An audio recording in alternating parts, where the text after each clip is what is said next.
በአዲስ አበባ ኢትዮጵያ ውስጥ ያሉ ምርጥ የጨጓራና ትራክት ባለሙያዎች እንኳን ወደ የአዲስ አበባ ምርጥ የጋስትሮኢንተሮሎጂ ሐኪሞችን የሚያቀርብ ይህ ዝርዝር መመሪያ በደህና መጡ። እነዚህ ሐኪሞች የመፍጫ አካል ችግኝ፣ የጉበት፣ የፓንክሪያስና የአንጀት በሽታዎችን በሙያ የሚመረምሩና የሚያክሙ ስፔሻሊስቶች ናቸው። በዚህ ቪዲዮ ውስጥ ጋስትሮኢንተሮሎጂ ምን እንደሆነ፣ የተለመዱ መንስኤዎችና ምልክቶች ምን እንደሆኑ እንመለከታለን። ከዚያም ሐኪሞች እናስተዋውቃቸዋለን። እስቲ መጀመሪያ ጋስትሮኢንተሮሎጂ በእውነት ምንን እንደሚያካትት እንጀምር።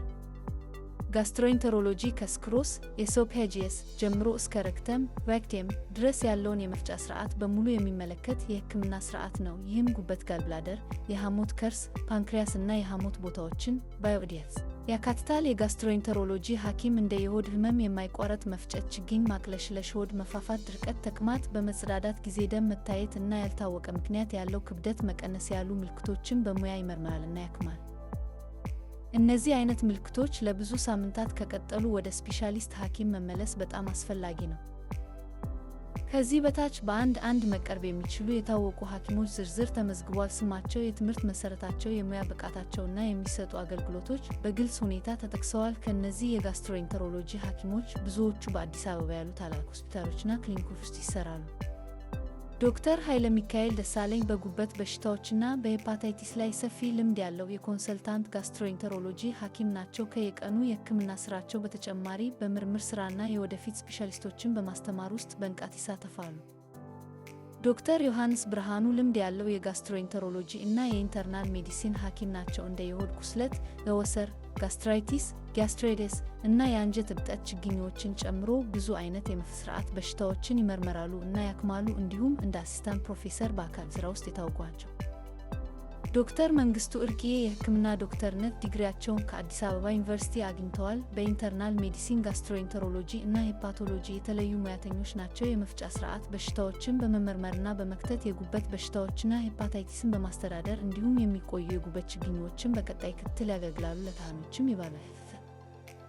ዶክተር አቤል ግርማ የሕክምና ዶክተርነት ዲግሪ ከጅማ ዩኒቨርሲቲ አግኝተዋል። በኢንተርናል ሜዲሲን፣ ጋስትሮኢንተሮሎጂ እና ሄፓቶሎጂ ሙያ ማማረሻ አዲስ አበባ ዩኒቨርሲቲ አግኝተዋል። የመፍጫና የጉበት በሽታዎች አገልግሎት በኢንዶስኮፒ፣ ኮሎኖስኮፒ፣ ቦይንግ ሊጌሽን እና ፖሊፖክቶሚ ይዘው ይሰጣሉ። ዶክተር አቤል ግርማ የላይ መፍጫና ኮሎኖስኮፒ፣ ለሃሪስና ሄሞሮይድ ኢንፌክሽን አስተዳደር፣ የሆድ ምግብ ትርፍ መጫን እና ፖሊፖክቶሚ አገልግሎቶችን ይሰጣሉ።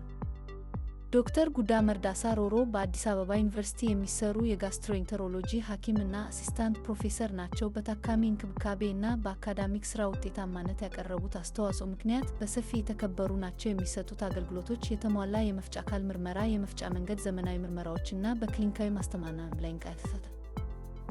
ዶክተር ህይወት በላቸው የሕክምና ዶክተርነት ዲግሪያቸውን ከአዲስ አበባ ዩኒቨርሲቲ አግኝተዋል። በኢንተርናል ሜዲሲን፣ ጋስትሮኢንተሮሎጂ እና ሄፓቶሎጂ ስፔሻሊስት ናቸው። የመፍጫ ስርዓት በሽታዎችን በመመርመርና በመክተት፣ የጉበት በሽታዎችና ሄፓታይቲስን በማስተዳደር እንዲሁም የሚቆዩ የመፍጫና የጉበት ችግኞችን በቀጣይ ክትትል ያገለግላሉ። ለታካሚዎችም ይባላል።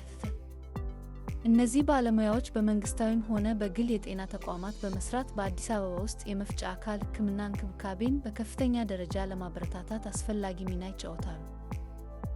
የመፍጫ አካል ሐኪም ጋስትሮኢንተሮሎጂስት ሲፈልጉ እንደ ኢንዶስኮፒ እና ኮሎኖስኮፒ ያሉ የምርመራ መሳሪያዎች በሐኪሙ መኖራቸውን ያረጋግጡ። እንዲሁም በዚያ የጤና ተቋም የኢንሹራንስ መቀበል መኖሩን መፈተሽ አትርሱ። የመፍጫ አካል ችግኝነቶችን በቀድሞ መመርመር የሕክምና ውጤትን በእጅጉ ሊያሻሽል ይችላል። እናመሰግናለን ስለተመለከቱ።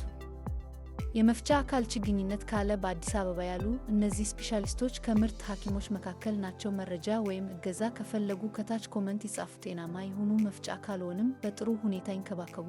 ሰውነቱ ያመሰግናቸዋል።